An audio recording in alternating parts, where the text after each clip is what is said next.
Gydytojas pacientui. Aha, išvada taip. Kairės kojos atviras lūžis, sukta ranka, išnarinta žandikulis, daugybė sumušimų. Jūs ką, į avariją pakliuvot? Ne, žinokit, tiesiog spintai nusičiaudėjau. Netik, meilužis. Pokalbis internetu, reiškia, vyrukas jau susinervinęs rašo. Parašyk man, kai tau bus 18. Atsakymas. Nejuokauk, mano 40. Jis atrašo. Va būtent. Ekonomikos profesorius studentui. Ką reiškia neproduktyvi kapitalo investicija?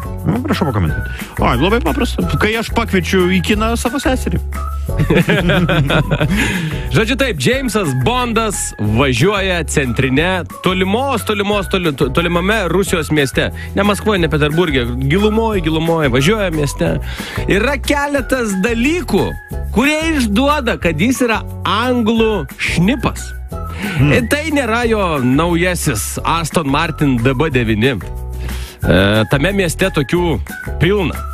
Tai nėra jo automatas AK-47 ant galinės sėdynės. Tokių tame mieste pilna. Jį išduoda tai, kad jis prie raudono šviesoforo signalo stapteli. O, geras. Na, čia toks kinas susilieja su tam tikra realybė. Subtilu. Indonezijos kanibalų gentis paskelbė, kad jos mielai priimtų pabėgėlius neribotais kiekiais.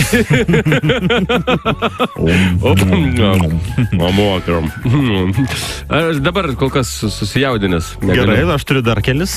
Užlipus ant svarstyklių Virgas suprato, kad užrašas karvutė ant saldainį buvo ne prekės ženklas, o tiesiog įspėjimas. Super. Šiandien tu labai taip fainai pasakoji, aš mielai išklausysiu. Gerai, na ir dar vienas anekdotų. Paskutinis. Buvęs populiaraus naujienų portalų žurnalistas darbo pokalbėje sėdi, šnekasi su redaktoriumi. Redaktorius, jūs gal plunksnus ryklys, gal taip jūs galima pavadinti? Ne, žinokite, aš tiesiog esu klaviatūros genys.